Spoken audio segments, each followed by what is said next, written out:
तर आता शेवटी उरलेलं आहे आपलं त्वचा इंद्रिय. त्वचा त्वचा ही माणसाच्या संपूर्ण शरीरावरती आहे. ते कुठलं एका ठिकाणचे इंद्रिय नाही. जसं डोळे एका विशिष्ट ठिकाणी आहेत, कान एका विशिष्ट ठिकाणी आहेत, तसं त्वचा हे संपूर्ण शरीराला आहे. म्हणून संपूर्ण त्वचेला स्पर्शाचं ज्ञान होतं.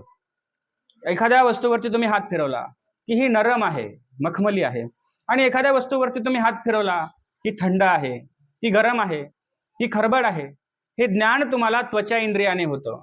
आणि म्हणून त्वचा इंद्रियाचा विषय स्पर्श असा आहे. आणि मग केवळ त्या स्पर्शाने आपल्याला ज्ञान व्हावं एवढ्यापुरतं ते इंद्रिय आपल्याला प्रकृतीने दिलेलं आहे. परंतु एखादा स्पर्श आपल्याला आवडला की आपण वारंवार त्या वस्तूला, त्या व्यक्तीला स्पर्श करून त्याच्यातला आनंद उपभोगत असतो. आणि तो आनंद उपभोगण्यासाठी आपल्याला हे इंद्रिय दिलेलं नसून केवळ त्या स्पर्शाद्वारे त्या विषयाचं ज्ञान व्हावं एवढ्याकरिता हे इंद्रिय दिलेलं आहे. तर आता यानुसार आपल्याला पंचज्ञानेंद्रिय, त्या पंचज्ञानेंद्रियाचे 5 विषय लक्षात आले असतील तुमच्या. 5 ज्ञानेंद्रिय कोणते लक्षात आले? 5 ज्ञानेंद्रियाचे 5 विषय कोणते? शब्द, स्पर्श, रूप, रस आणि गंध. शब्द हा कानाचा विषय आहे, कारण कानाला शब्द ऐकू येतात. स्पर्श हा त्वचेचा विषय आहे, त्वचेला स्पर्श कळतो म्हणून. त्यानंतर रूप, रूप हा डोळ्याचा विषय आहे, कारण डोळ्याला दिसतो. रस, रस हा जिभेचा विषय आहे, कारण जिभेला रसाची चव कळते. आणि त्यानंतर गंध हा नाकाचा विषय आहे, घ्राणेंद्रियाचा विषय आहे. असे 5 ज्ञानेंद्रियाचे 5 विषय आहेत. हे अशा पद्धतीचे पंच ज्ञानेंद्रिय, पंचकर्मेंद्रिय हे प्रकृतीने आपल्याला परमेश्वराच्या प्रवृत्तीने ह्या मनुष्य देहाची निर्मिती करत असताना दिली. हे सगळं ह्या एका श्लोकाचं विवेचन आपलं झालेलं आहे.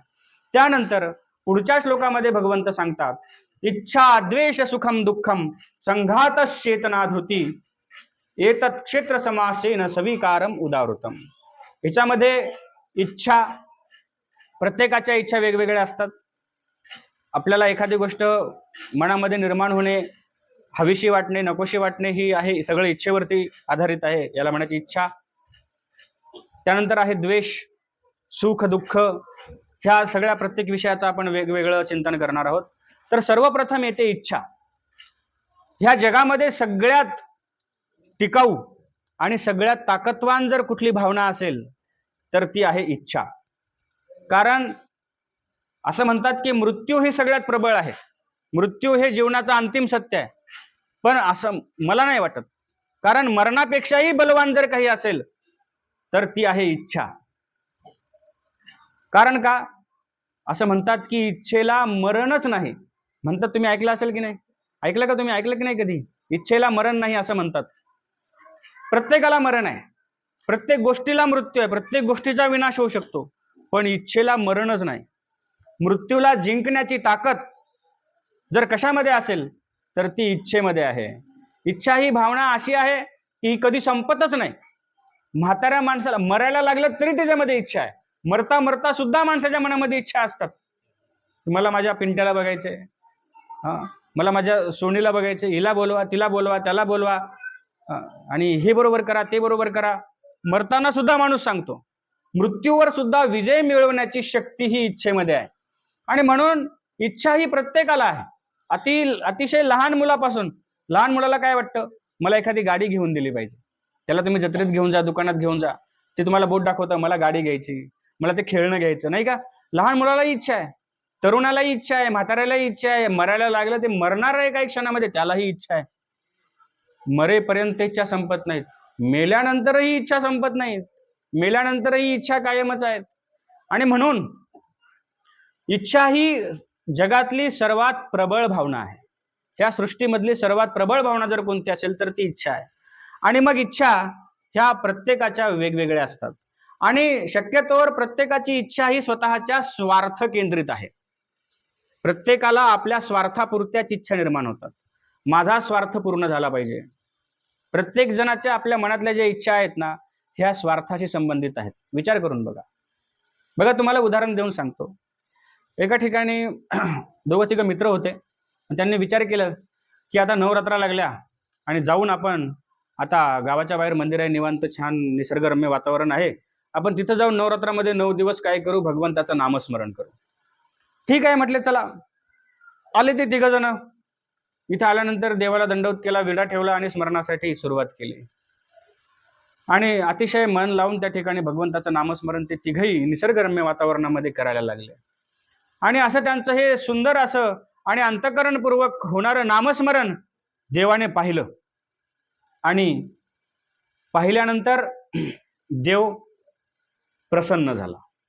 प्रसन्न झाल्यानंतर त्या तिघाही भक्तांना म्हणाले, तुम्ही तुमची एक एक इच्छा जी काही असेल ती माझ्यासमोर व्यक्त करा, मी तुमची इच्छा पूर्ण करेल. आणि दुर्दैव असं होतं की योगायोगानं ते तीनही मित्र अतिशय कृष्णवर्णीय होते. कृष्णवर्णीय म्हणजे काळ्या रंगाचे होते. आणि मग त्या तिघालाही सांगितलं की आपापली इच्छा मागा. आता मनुष्याकडे एखादा गोष्ट कमी असेल तर तो आपली मागत असतो. त्याला असं वाटतं की ती आपल्यातली उणीव, आपल्यातली कमतरता वेगळी व्हावी. आणि कृष्णवर्णाविषयी एक गैरसमज समाजामध्ये आहे की काळा रंग म्हणजे अतिशय हीन आहे, असा एक गैरसमज आहे.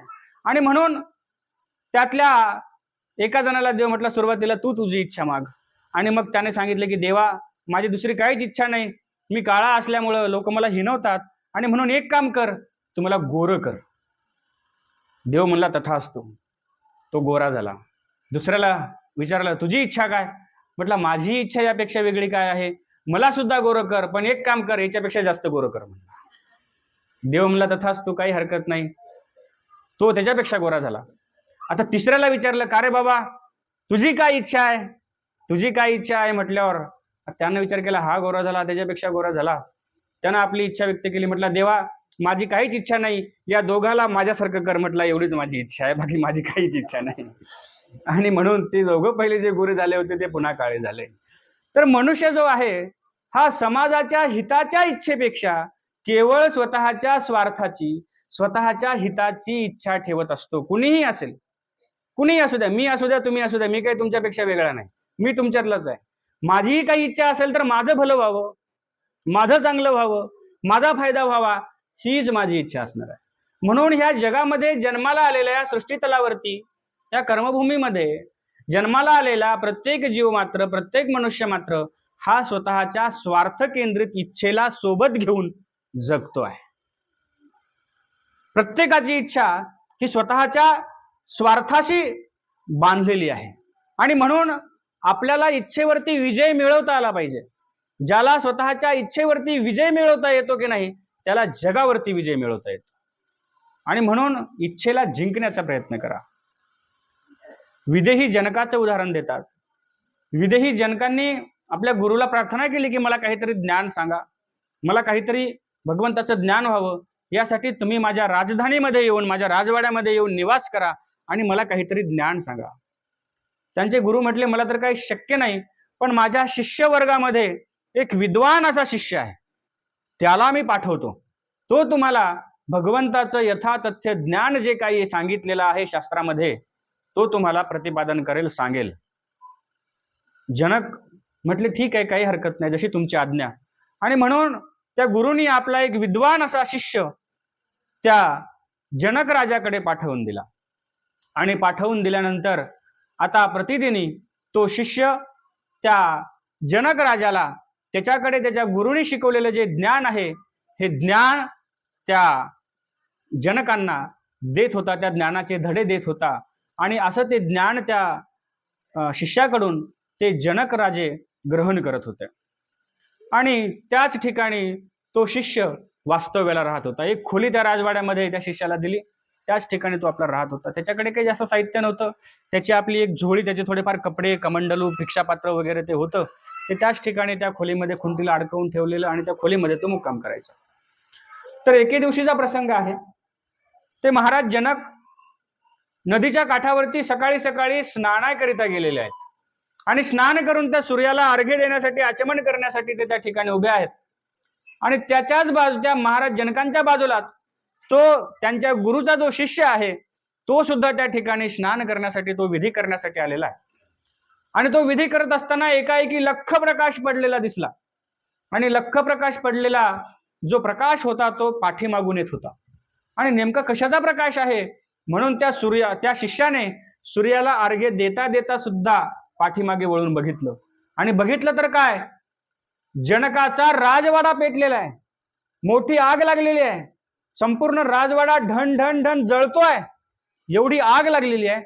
आणि तो शिष्य त्या जनकांना आवाज देतो, अहो महाराज पळा, तुमचा राजवाडा जळतोय, धावा पळा, काहीतरी करा. आणि तेवढं त्या शिष्याचं बोलणं ऐकून सुद्धा जे जनक आहेत ते आपल्या विधीमध्ये मग्न आहेत. ते चलबिचल झाले नाही, त्यांच्यामध्ये कुठल्याही प्रकारचा बदल घडलेला नाही, की त्यांच्या चेहऱ्यावरती एकही प्रकारची आठवी निर्माण झाली नाही की माझा राजवाडा जळतोय. परंतु ह्या शिष्याला प्रश्न पडला की राजवाडा जर जळाला तर त्या राजवाड्याच्या खोलीमध्ये माझी झोळी अडकून ठेवलेली आहे, माझे कपडे अडकून ठेवलेले आहेत, माझा भिक्षेचं पात्र, माझं कमंडलू तिथे ठेवलेलं आहे, तेही जळून जाईल. आणि म्हणून त्या शिष्याने धूम ठोकली, राजवाड्यामध्ये गेला, आपली खोली शोधली, त्या खोलीमधला पळस जाऊन ते झोळी आपले कपडे बाहेर आणले आणि मग येऊन निश्चिंत बसला. नदीवरून संपूर्ण विधी आटोपल्यानंतर महाराज जनक त्या ठिकाणी परत आले आणि रस्त्यामध्ये बाहेर, राजवाड्याच्या बाहेर त्या शिष्याला बसलेलं बघितलं.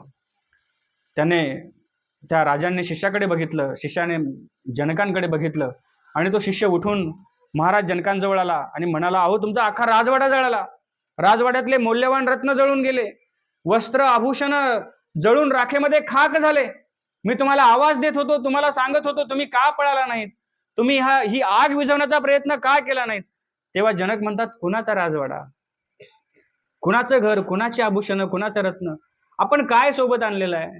जे भगवंताने दिलं ते त्याच्या मर्जीनं आपल्याला भेटलं आणि जे जळून राख झालं ते भगवंताच्या मर्जीनं जळून राख झालं. हेच तुम्ही मला इतके दिवसात शिकवलं ना. म्हणाला, हो. आणि मग तुम्ही काहून पळत पळत राजवाड्याकडे गेलात. माफ करा म्हणे महाराज, मला माझ्या वस्तूची काळजी पडली, माझी झोळी जळून गेली असती, माझे कपडे जळून गेले असते आणि त्या मोहापायी मी विधी करायचा सोडून पळत इकडे या ठिकाणी आलो. आणि म्हणून खरं इच्छेला कोणी मारलं, त्या ज्ञानी असणाऱ्या त्या शिष्याने मारलं की त्या महाराज जनकांनी मारलं. जनकाने मारलं. आणि म्हणून त्या जनकाला विदेही जनक असं म्हणतात. विदेही कुणाला म्हणतात, ज्याला देहाची आस्था नाही, ज्याला संपत्तीची आस्था नाही, हेच खरं भक्ताचं लक्षण आहे. कारण असं म्हटलेलं आहे, भक्त ऐसे जाणा जे देही उदास, गेले आशा पाश निवारोने, विषय तो त्यांचा झाला नारायण, नावडे जन धन माता पिता.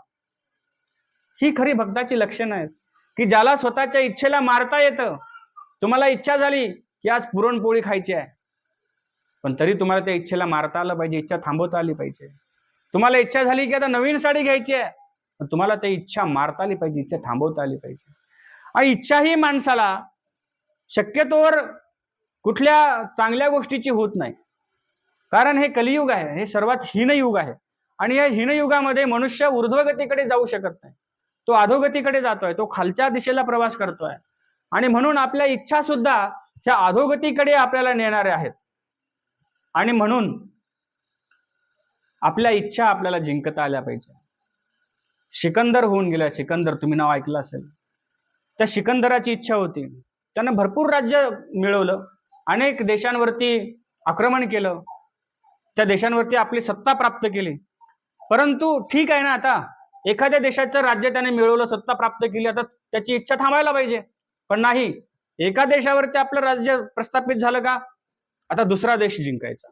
बरं, एवढ्यावर तरी त्याची इच्छा थांबली का, तिसरा देश जिंकायचा नव्हे, संपूर्ण जग जिंकण्याची इच्छा त्या सिकंदराची होती. जिंकलं त्याने, स्वतःच्या बळावरती संपूर्ण जग जिंकलं. आणि सगळं जग जिंकल्यानंतर त्याला असा अनुभव आला की अरे, आपण हे सगळं जिंकलं, पण याचा फायदा काय.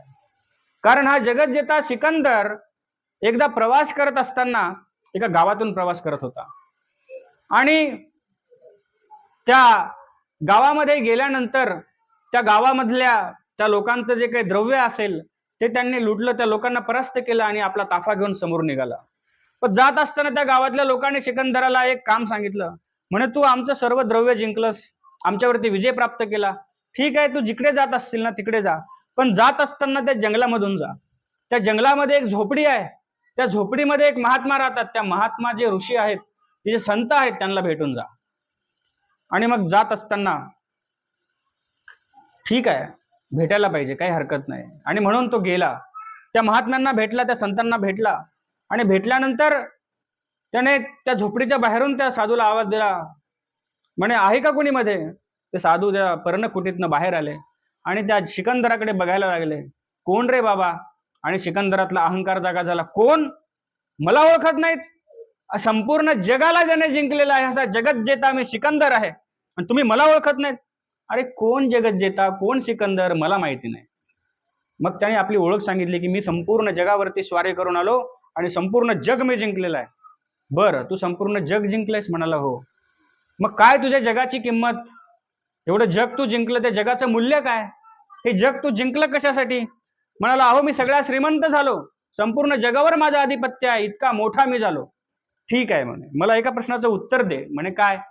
समजा तू या जंगलामध्ये एकटा आहेस आणि तुला खूप तहान लागलेली आहे, खूप तहान लागलेली आहे, आणि माझ्याकडे एक ग्लास पाणी आहे. तुला कुठेच पाणी सापडत नाही आणि माझ्याकडे एक ग्लास पाणी आहे. लक्ष देऊन ऐका, जे ऐकत नसतील त्यांनी लक्ष द्या. त्या जगज्जेता सिकंदराला ते संत म्हणतात की तुला तहान लागलेली आहे, तुझ्याकडे पाणी नाही आणि माझ्याकडे एक ग्लास पाणी आहे, कुठेच पाणी सापडत नाहीये. आणि मी तुला म्हणालो की मी तुला ह्या ग्लासातलं पाणी पिण्यासाठी देईल, पण त्यासाठी मला तू जिंकलेल्या हे जे संपूर्ण जग आहे, ह्या जगातल्या अर्थ्या जगावरती माझी सत्ता मला करून दे. असं जर मी तुला म्हणालो तर तू मला देशील का? त्यावेळी सिकंदराने थोडा विचार केला आणि सांगितलं की जर मला पाणी नाही मिळालं आणि मी तहानेने मरणार असेल तर मी निश्चितच तुम्हाला माझं अर्ध जग, अर्ध राज्य तुम्हाला देऊन टाकेल. ठीक आहे, माझी इच्छा बदलली, माझा विचार बदलला. काय? मी तुला म्हटलो की मी तुला ग्लासभर पाणी देतो, पण तुझं सगळं जग मला दे, माझ्या नावावर करून टाक, माझी सत्ता तुझ्या संपूर्ण जगावरती करून दे. तू करून देशील का नाही? तेव्हा सिकंदराने विचार केला, जर पाणी नाही मिळालं तर मी मरून जाईल, आणि मेलो तर हे जग कोण उपभोगणार आहे? ह्या जगातला आनंद, या जगातली जी सत्ता आहे कोण उपभोगणार? आणि म्हणून मी तुम्हाला माझं संपूर्ण जग, तुमच्या ह्या जगाची सत्ता माझ्या तुमच्या नावावर करून देईल. आणि मग त्यावेळेस त्या साधूंनी त्याला विचारलं, अरे झालं, तुझ्या जगाची किंमत काय? तुझ्या जगाचं मूल्य काय? फक्त एक ग्लास पाणी. एका ग्लास पाण्यावरती अशा प्रतिकूल परिस्थितीमध्ये मी सगळ्या जगावरती सत्ता तुझ्याकडून माझ्याकडे घेऊ शकतो. एवढीच जर या जगाची किंमत असेल तर तू जिंकलं काय? आणि कशाचा अहंकार आहे, कशाची इच्छा तू बाळगतोय जगाला जिंकण्याची? आणि हा सिकंदर जेव्हा शेवटच्या घटका मोजत होता तेव्हा त्या सिकंदराने सांगितलं आपल्या सेवकांना की जेव्हा मी मरेल आणि माझी अंत्ययात्रा निघेल, माझी प्रेत यात्रा निघेल, तेव्हा माझे दोन्ही हात माझ्या तिरडीच्या बाहेर काढा आणि मग माझी अंत्ययात्रा काढा. सेवकांनी विचारलं, असं का? असं का करायचं? म्हणे कळू दे या जगाला, ह्या लोकांना, की ज्या सिकंदराने सगळ्या जगाला जिंकलं, मेल्यानंतर जाताना दोन्ही हात रिकामे घेऊन गेला, सोबत काहीही घेऊन गेला नाही. एवढी जग जिंकण्याची इच्छा ज्या सिकंदराने बाळगली, तो सिकंदर सुद्धा जाताना रिकाम्या हाताने गेला. आपण कशाच्या इच्छा घेऊन बसलो? 1 एकर आहे, 1.5 एकर घ्यायचं, 2 एकर घ्यायचं, 4 एकर घ्यायचं, बंगला बांधायचा, गाडी घ्यायची, हे करायचं, ते करायचं. ह्या सगळ्या इच्छा आणि या सगळ्या इच्छांची पूर्तता करून आपण सोबत शेवटी काय नेणार आहोत? सगळं इथेच ठेवून जाणार आहोत. परंतु इच्छा एवढी प्रबळ आहे माणसाची की ती माणसाला काहीही करायला लावते, कुठल्याही स्तराला जायला लावते, कुठेही जायला लावते. आणि म्हणून इच्छा आपल्याला जिंकत आली पाहिजे. कारण इच्छा या ये दासास्ते ते दासहा सर्व लोकस्य.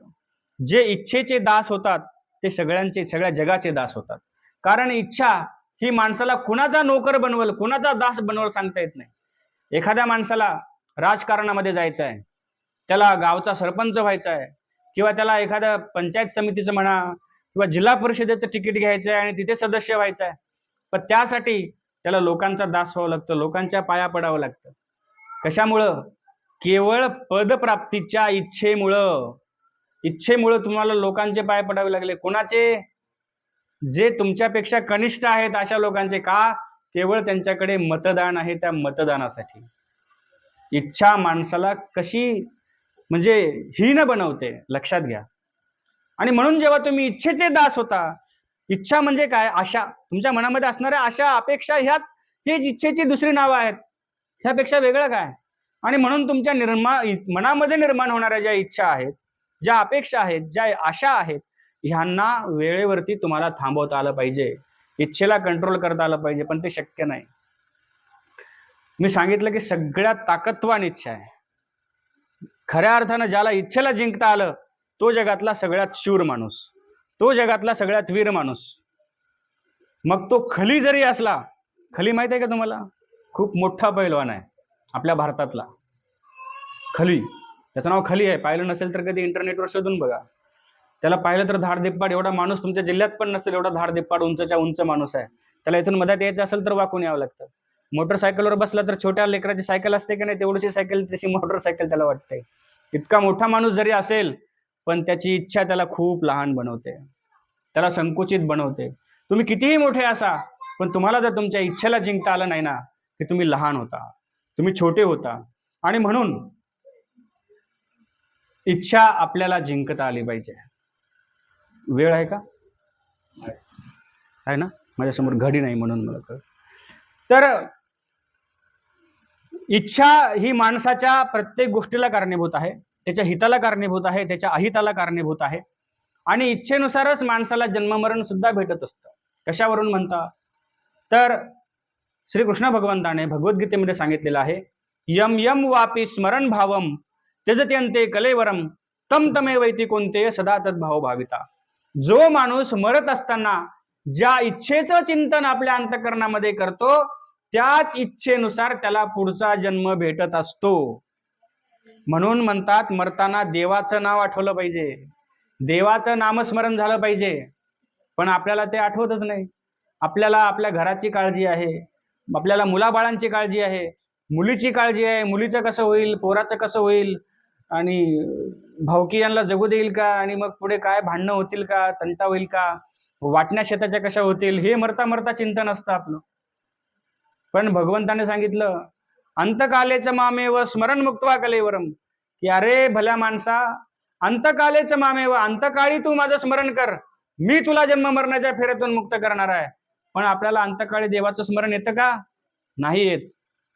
बघा, संत रोहिदासांचं चरित्र जर तुम्ही कधी ऐकलं असेल, चर्मकार होते संत रोहिदास. त्यांच्या पूर्वीच्या जन्मामध्ये ते एक अतिशय विद्वान साधू होते. आणि ते ज्या गावामध्ये राहत होते, त्या गावामध्ये एक परमेश्वराची अतिशय निस्सीम अशी भक्ती करणारी एक वेश्या राहत होती. आणि त्याच गावामध्ये एक दुसरा चर्मकार राहत होता. ही त्यांच्या पूर्वजन्मातली कथा आहे. पूर्वजन्मामध्ये संत रोहिदास आख्यायिका आहे अशी, की ते एक विद्वान म्हणजे असे विद्वान साधू होते कोणीतरी.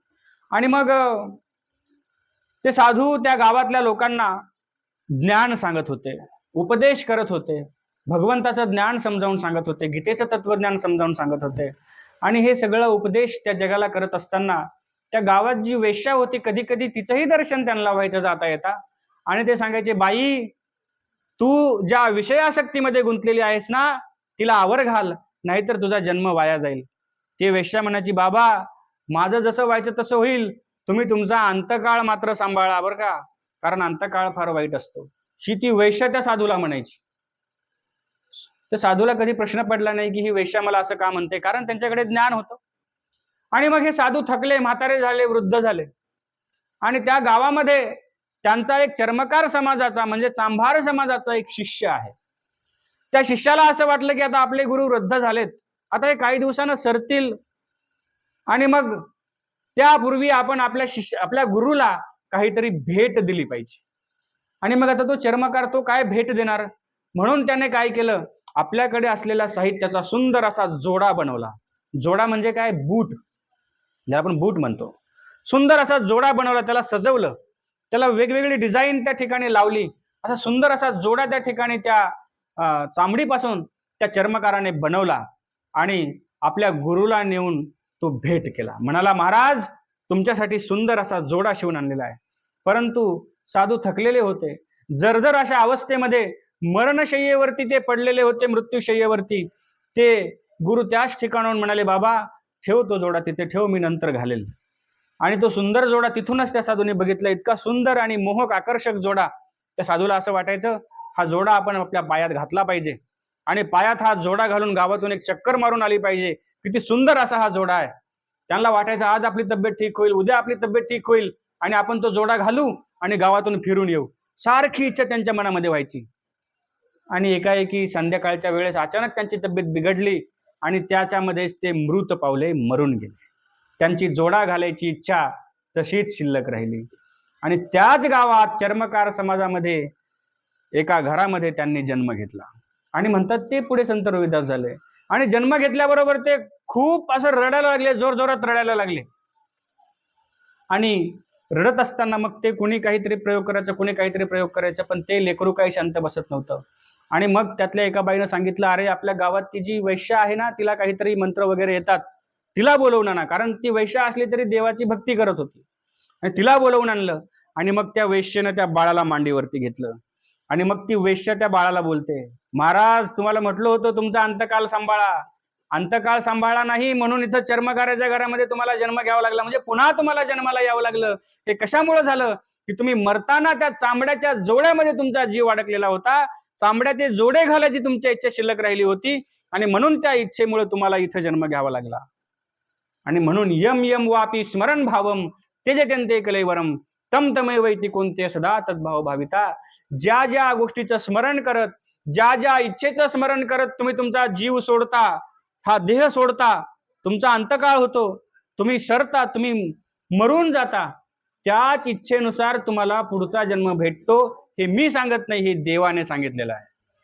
आणि म्हणून आपल्या इच्छा आवरण्याचा प्रयत्न करा. किमान मरताना तरी आपल्या इच्छा चांगल्या असल्या पाहिजे. मरताना आपली इच्छा काय असावी? गोदावरी का तट हो, मेरे स्वामीजी निकट हो, ही आपली इच्छा असली पाहिजे. की अरे तो देव माझ्या समोर असला पाहिजे. गोदावरीच्या पवित्र काठावरती देवाचं रूप पाहत देवाच्या मांडीवरती डोकं ठेवताना माझा जीव गेला पाहिजे. देवा मी मरतोय पण मी मेल्यानंतर मला तुझी भेट झाली पाहिजे, मला देव भेटला पाहिजे, देवानी मला जवळ घेतलं पाहिजे, ही इच्छा आपली असली पाहिजे. अशा इच्छा जर मरत असताना आपल्या असतील तर निश्चितच आपल्याला तो भगवंत जवळ घेईल. आणि जर आपल्या इच्छा संसाराच्या असतील, ह्याच तर आपल्या इच्छा असतात. म्हणून तर आपण वडाला येडे घालायला जातो की 7 जन्म हाच नवरा भेटला पाहिजे, म्हणजे पुढचा जन्म घेऊन पुन्हा बाईच व्हायचंय. ह्या जन्मात एवढे काबाड कष्ट केले, चुलीचा धूर डोळ्यामध्ये जाता जाता डोळे खराब झाले, तरी पुन्हा बाईच व्हायचंय, पुन्हा 7 जन्म घ्यायचे. अरे नको, हे जन्म कशासाठी घ्यायचे? दुःख भोगायला. हे जन्म संपवून टाका, त्या देवाजवळ निघून जा. काय नाही पडले या जन्मामध्ये. किती दुःख आहे ज्याचे त्याला माहिती आहेत. गरिबीचे दुःख वेगळे, शेतातले काबाड कष्ट, लेकरा बाळांचं त्यांचे लग्न, आणि ह्या सगळ्या गोष्टी ह्या पसाऱ्यामध्ये पुन्हा कशाला पडायचंय आपल्याला? विचार करा, आपलं हित करून घ्या आणि आपल्या आत्मकल्याणाची इच्छा आपल्यामध्ये ठेवा. पुन्हा पुन्हा जन्म घेऊन काय करायचं आहे? कारण हे जे संसार आहे ना, याला भगवंताने एक सुंदर अशी व्याख्या केलेली आहे बघा, दुःखालयम अशाश्वतम. हे जे संसार आहे ना, हा दुःखालय आहे. दुःखालय म्हणजे विद्यालय, औषधालय. आलय म्हणजे घर किंवा ठिकाण. विद्यालय म्हणजे विद्येचं घर, विद्येचं ठिकाण. औषधालय म्हणजे औषधाचं घर किंवा औषधाचं दुकान. तसं ह्या संसाराला भगवंताने भगवद्गीतेमध्ये दुःखालय म्हटलंय. दुःखालय. जसं औषधालय म्हणजे औषधाचं ठिकाण, तसं दुःखालय म्हणजे काय? दुःखाचं ठिकाण. तसं हा संसार जो आहे हे दुःखाचं ठिकाण आहे. कारण तुम्ही जर कधी वैष्णव संप्रदायाची काकड आरती वगैरे ऐकली असेल, त्याच्यात म्हटलं संसार दुःख मूळ चहूकडे इंगळ, विश्रांती नाही कोठे रात्रंदिवस तळमळ. अशी गोष्ट आहे की संसार हे दुःखमूळ आहे, सगळीकडे दुःख आहे. आणि अशा दुःखरूप असलेल्या संसारामध्ये पुन्हा पुन्हा जन्म घेण्याची इच्छा कशासाठी करताय माय बापू? नकोय. आपल्याला त्या भगवंताचं पद प्राप्त करून घ्यायचं आहे. ती इच्छा ठेवा आणि त्या इच्छेनुसार मरणाला सामोरं जा. निश्चितच तुमचा उद्धार झाल्याशिवाय राहणार नाही. अशा पद्धतीची ऊर्ध्वगतीची इच्छा जर आपण बाळगली तर आपला उद्धार झाल्याशिवाय राहणार नाही, याची शाश्वती या ठिकाणी श्रीकृष्ण भगवंताच्या ह्या उक्तीनुसार मी तुम्हाला देतो आणि माझी आजची सेवा या ठिकाणी थांबवतो. श्री दत्तात्रेय महाराज की दंड.